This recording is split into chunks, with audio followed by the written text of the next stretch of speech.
Ravi, next మనం ఆదిలాబాద్ వెళ్దాం. అక్కడ మా ప్రతినిధి జోషి మనకి అందుబాటులో ఉన్నారు. ప్రధానంగా చూసుకుంటే అక్కడ బలమైన నాయకుడిగా ఉన్నటువంటి కంది శ్రీనివాసరెడ్డి పార్టీ మార్పు అనేది ఇప్పుడు ఒక రకమైనటువంటి ఆసక్తి రేపుతున్నటువంటి పరిస్థితి కనిపిస్తుంది. పాతగా ఉన్నటువంటి ఎవరైతే ఉన్నారో పాత నాయకులు ఒకసారి మేల్కొల్పినట్లు వారందరూ సంఘటితమయ్యే పరిస్థితి కనిపిస్తుంది కూడా అక్కడ పరిస్థితులు.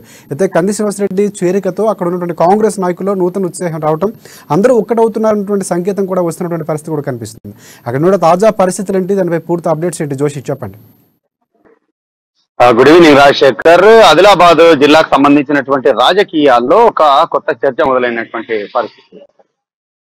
ఇంతకాలం క్రితం వరకు, అంటే కొద్ది రోజుల క్రితం వరకు కూడా ప్రధానంగా ఆదిలాబాద్ నియోజకవర్గానికి సంబంధించినటువంటి రాజకీయ చర్చ ఏ నలుగురి మధ్య జరిగినప్పటికీ కూడా కేవలం అధికార బీఆర్ఎస్ అలాగే బీజేపీ మధ్యనే ప్రధాన పోటీ ఉంటుంది. కాంగ్రెస్ గత 2 ఎన్నికల మాదిరిగానే 3వ స్థానంలో ఉంటుంది అనేటటువంటి చర్చ సహజంగా కొనసాగేటటువంటి పరిస్థితులు ఉండేవి.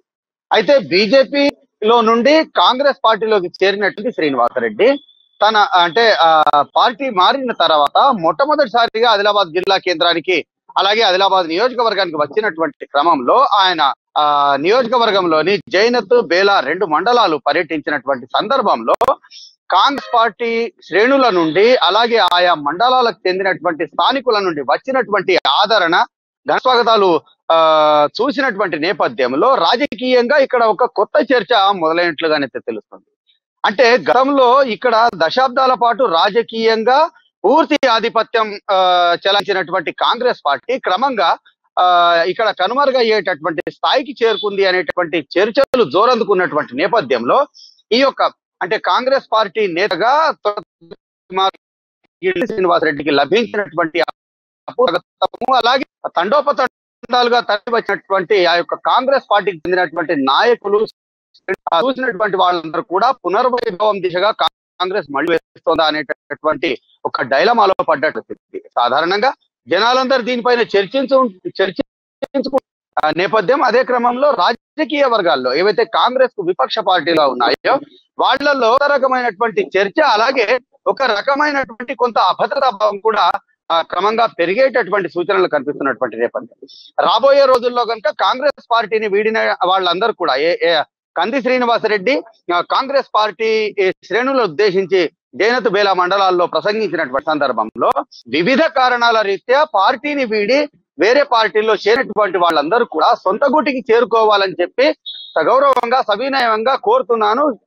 కార్యకర్తలను శ్రేణులందరినీ కూడా కాపాడుకునే బాధ్యత తాను తీసుకుంటాను అని ఏదైతే పిలుపునిచ్చారో దానికి ఇదివరకే ఇటు వేరే పార్టీల్లో ఉన్నటువంటి గతంలో కాంగ్రెస్ పార్టీకి చెందినటువంటి శ్రేణులందరూ కూడా ఇప్పుడు ఒక రకంగా పునరాలోచనలో పడ్డట్టుగా తెలుస్తోంది.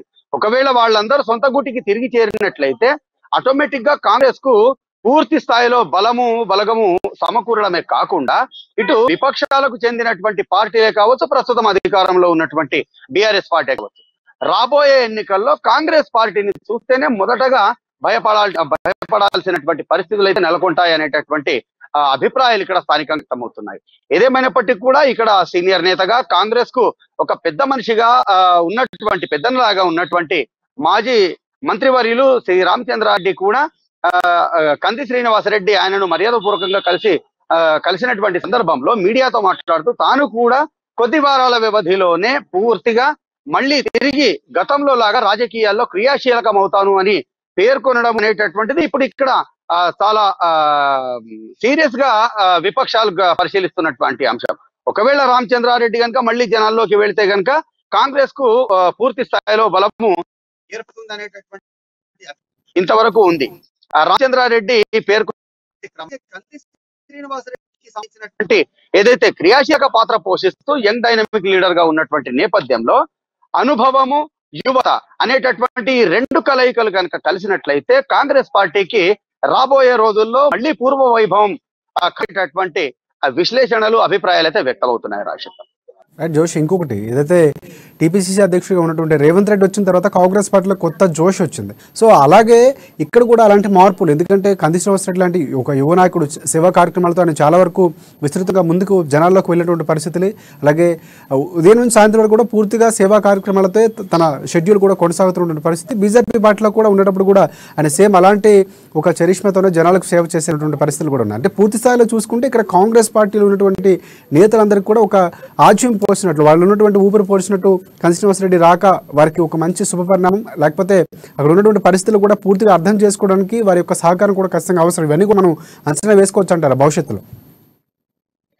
ఖచ్చితంగా రాజశేఖర్, అంటే కాంగ్రెస్ పార్టీ శ్రేణులు అనేటటువంటివి, కాంగ్రెస్ పార్టీ కార్యకర్తల బలం అనేటటువంటిది చాలా మంది రాజకీయ విశ్లేషకులు సముద్రంతో పోలుస్తూ ఉంటారు. కాంగ్రెస్ అనేది ఒక సముద్రం లాంటిది అనేటటువంటి పదాన్ని వాడుతూ ఉంటారు. ఖచ్చితంగా ఇది కాంగ్రెస్ పార్టీకి పూర్తిగా 100% వర్తించేటటువంటి పదంగా మనం భావించాల్సినటువంటి అవసరం ఉంది. అయితే గతంలో లాగే ఒకవైపు తన సేవా కార్యక్రమాలు కొనసాగిస్తూనే ఇటు కాంగ్రెస్ పార్టీకి సంబంధించినటువంటి శ్రేణుల్లో నూతన ఉత్తేజాన్ని నింపడానికి, నూతన ఉత్సాహాన్ని పాదుగొల్పేందుకు, ధైర్యాన్ని పాదుగొల్పేందుకు కంది శ్రీనివాసరెడ్డి ప్రయత్నించిన సందర్భము, అదే క్రమంలో సీనియర్ గా ఉన్నటువంటి రామచంద్రారెడ్డి కూడా పూర్తి స్థాయిలో పార్టీకి సమయం ఇవ్వడానికి యోచిస్తున్నటువంటి సమయం.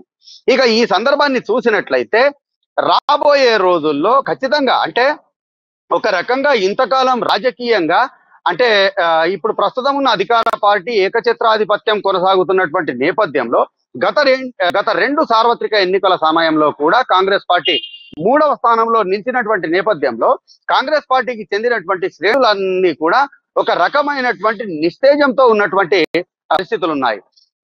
అతి కొద్ది మంది వివిధ కారణాల రీత్యా వాళ్లకు ఉన్నటువంటి ఒత్తిళ్లే కావచ్చు, వాళ్లకు ఉన్నటువంటి వ్యక్తిగత కారణాలే కావచ్చు, పార్టీని వీడి వేరే పార్టీలో చేరినప్పటికీ కూడా చాలా వరకు కాంగ్రెస్ పార్టీకి చెందినటువంటి శ్రేణులన్నీ కూడా పార్టీని అంటిపెట్టుకునే ఉన్నటువంటి సందర్భము.